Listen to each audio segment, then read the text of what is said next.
Hello and welcome to another episode of Conley on the Colts. I'm your host, Mike Conley. On this episode, I wanted to talk a little bit about the Colts free agents with free agency coming up on March 15th. I figured it'd be a good time to address these guys, who I feel should be brought back, who I feel should be let go. You know, with the Colts not having as much cap space this year, it could be a little tough to sign some of these guys or keep who you want. But let's get into this. So this year, the Colts will have 17 players destined for free agency. Uh, I'll go through each one of these guys if I feel they should be brought back. You know, let go, things of that nature.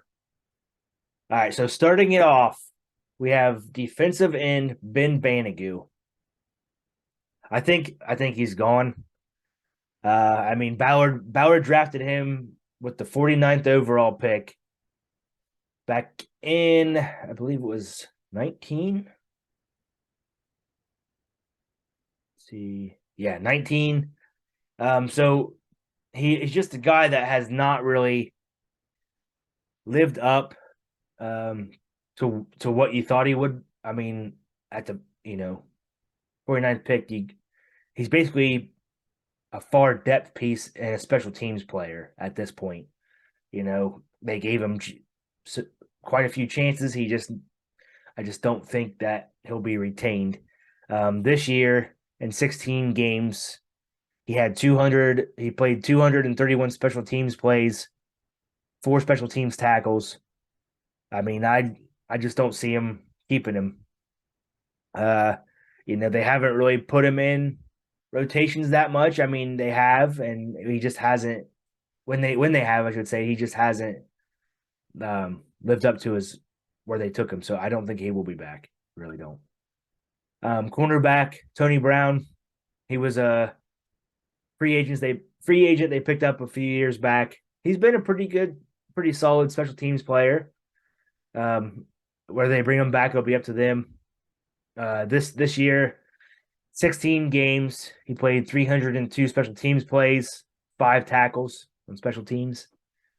So, it'll be interesting to see with Bubba Bentrone not being the special teams coach anymore. The new guy they bring in, who I've seen some reports who they bring on or who they brought in, but I'll wait for that for a different video. It's going to be interesting to see who he likes to have. Who he's going to have on his special teams, things of that nature. So we'll see how these special teams players the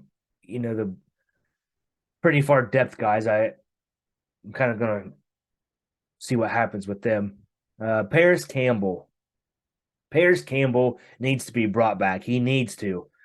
I mean, this year, 17 games, 16 starts, 63 catches, 623 yards, and three touchdowns. Um, I saw a report that said Paris Campbell was like the fifth best receiver at separation this year, and he just frankly didn't get the ball that much. When the ball is in that guy's hands, the guy is just a playmaker. I mean, yes, he has struggled with health. Three years in a row, he had some really tough injuries. But when he stayed healthy this year, and he proved this year that he's just a game. He can be a game changer. So I think the Colts have really stuck with him, and I hope that he sticks with the Colts.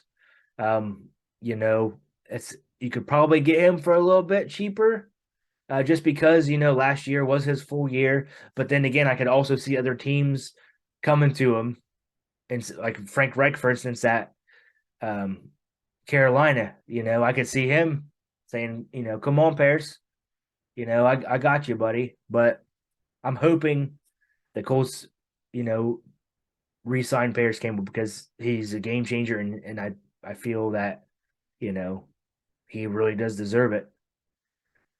D tackle Brian Cowart, again, he's just a very far depth piece. 17 games, 12 tackles, 2 tackles for loss.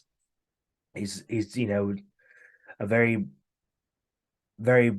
far depth piece. It'll be interesting to see if they bring him back. You don't really see his name a whole lot. Wide receiver Ashton Doolin. Uh, he's kind of that special teams guy, but he has, been on the field somewhat.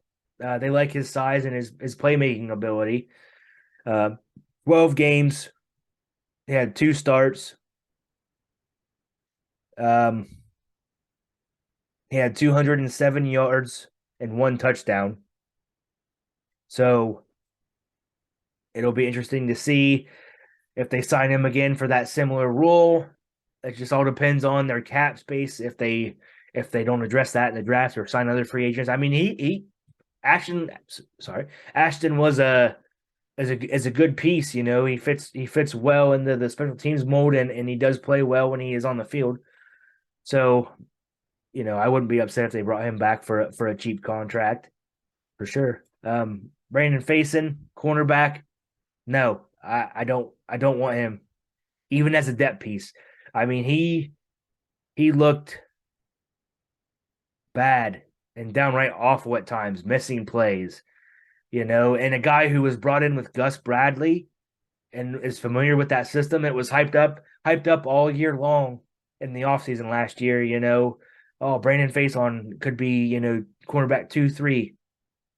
No, no, he sucked. I mean, he did.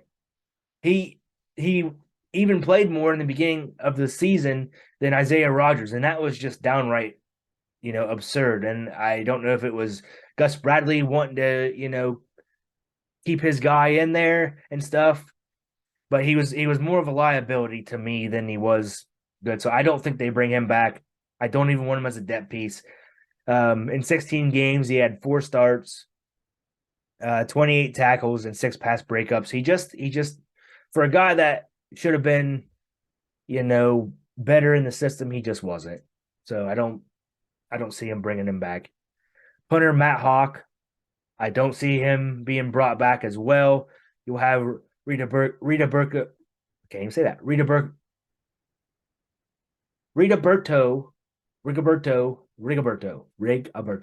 Sanchez. Rigoberto Sanchez coming back from his injury, and we all know what kind of punter he is. He's just very dynamic, very good punter. So I don't think you bring Matt Hawk back. Rigoberto Sanchez. Um, Tackle Dennis Kelly. He was brought in as more of a depth piece, and he did an all right job when he did play. In 16 games, he had 3 starts. He played 191 snaps at left tackle and 48 snaps at right tackle. And that just shows you it took a long time for them to figure out. I believe he was on the back end of the team as far as like the back end of the year, after they started gelling a little bit, and finding some continuity with their players. Again, I can say Rigoberto Sanchez really easily now because I'm not on the spot. But yeah, he was brought on, and did a pretty decent job, I think. But again, it depends on what you do in the draft, whether you draft a tackle or bring someone else in. I could see them, maybe bringing him back for another depth piece, but we'll see. Defensive lineman Taekwon Lewis. I like Taekwon. He's been a great player for us, but he has really struggled with some injuries these past 2 years. I was at the Redskins game when he went down again with that. I believe it was the same knee injury that he's had for the last couple of years. He's a good player, but man, he's struggled to stay healthy. So I it'll be curious to see what Ballard does because Ballard brought him back on that 1-year contract last year. He likes Taekwon. Taekwon is a dynamic player. He's a great, number 2 D lineman, a great, right there with somebody needs a break, you put Taekwon in because he's produced. 7 games this last year. He's had 4 starts, 1 sack, 2 tackles for loss, and 4 QB hits. So he is a solid rotational player. But it's just if he can stay healthy, he's constant, you know, injury rehab, injury rehab. So it'll be interesting to see what they do. I know Ballard likes him if they can bring him back. They want, like Ballard said the other day at his presser, they want a good 7-8 rotational. So it'll be interesting to see what they do with him. If they bring him back on a cheap enough contract, I'd be for it. Kicker Chase McLaughlin. I mean, that's to me, it's a no brainer. You have to bring him in. I'm sorry, bring him back in. You brought him in like week 3 in relief of Blankenship because you cut him. I mean, he struggled. Blankenship struggled, cut him, and you brought in Chase. 16 games, he was 30 of 36 field goals, 19 of 12 on 50 plus. Like that's really good. And 21 of 21 on PATs. I mean, it doesn't get any better than that. You got to bring him back. You know, I mean, I don't know why you wouldn't. You bring him back. I mean, end of story. Safety Rodney McLeod. He was a fantastic signing by Ballard. Um, was on that 1 year deal last year. Just a fantastic veteran presence. Played great. I mean, I know he's contemplating retirement. Uh, and with him just contemplating that, I just don't know if they can bring him back, that'd be fantastic because he was a great veteran presence for guys like, Rodney McLeod, who did great this year, drafted in the 7th round, just exceeded expectations. And then you have Nick Cross, who you traded a 3rd round pick for Denver to get and was, all hyped up and was looking great preseason first game of the week and then just fell off. So he might not be ready, just yet for the NFL. Maybe you bring McLeod back and he continues to learn behind McLeod. But in 17 games, he had 15 starts, 96 tackles, 2 interceptions, and 6 pass breakups. And he was very good. He played arguably the best he's played in his entire career. So if he wants to come back, I feel that if they can work out a friendly enough deal, you probably do bring him back. Or if you feel like, Rodney Thomas made enough strides to, put him in there all the time, and then you see what you have with Nick Cross. I don't know. I mean, we'll have to see with that. Okay, so the next guy on this list is Yannick Ngakoue, and this is an interesting one for me because the guy had had pretty good solid numbers for sacks. He had 9.5. Played 15 games, 16 QB hits, 8 tackles for loss, and and 1 forced fumble. So, I mean, Yannick is interesting because yes, he had great sack numbers, but and it's kind of been noted his whole career as he is not very good against the run. But he was overplayed with them not, with Taekwon Lewis going down, he was, not having a great rotation of guys. He was overplayed. But yeah, he didn't do great against the run. But if you're looking at it as a pure sack standpoint, and getting pressures on the QBs, it took him a while to get going. It was hyped up. Yannick's going to be that presence we haven't had on the edge for years, and although he was good, especially towards the half and back into the year, it took him a while to get going. So, and he's doing great, for the community. Does a lot of good off the field, and he said that he wants to remain in Indianapolis. So if they can work out a friendly enough deal for him, for both sides, I would say, you probably bring him back. It just depends on what who else you bring in. But if you can get a deal going, I would say at 9.5 sacks. I mean, again, at a sack standpoint, bring him back in if you can. Linebacker Bobby Okereke. This one kind of hurts because I don't know that the Colts are going to be able to bring this guy back. With the cap space you have this year, it's definitely lower than you have previous years, and I feel Bobby Bobby can go probably be a starting linebacker almost anywhere in the NFL. 16 starts last year, 151 tackles, 2 forced fumbles, 5 tackles for a loss, and 5 pass breakups. Um, yeah, this one is going to be tricky because of your cap space and what Bobby might want or what he's deserving to get. Um, Again, it's going to be hinged on your cap space. If Leonard is full go, which I hope he is, um, what you do in the draft and free agency and other avenues. But I don't know if they're going to be able to obtain Bobby. It'd be nice, but I don't see it happening. He did say that he's loved working with the linebackers coach. That was a big reason why his production has been, you know, he's even said it himself. His production has been that good because of the coach. So if he wants to stay here, stay in the system, maybe he takes a little bit less money. Um, the other linebacker that is the free agent is EJ Speed. I think you bring him back. He's a solid depth player. He's kind of on that fringe of the special teams as well. But again, if you don't bring back Okereke, do you bump a guy up and pay a little bit and um, production wise with EJ as far as like taking him off of special teams and putting him in that backup linebacker role, um, especially if Bobby's not back and what you do. Like I said, other avenues, but I think EJ Speed deserves to be. It'll be a little bit cheaper, um, but again, he's one of those guys that could probably go anywhere. He's a great athlete, but I feel Speed would be a tremendous re-signing. Um,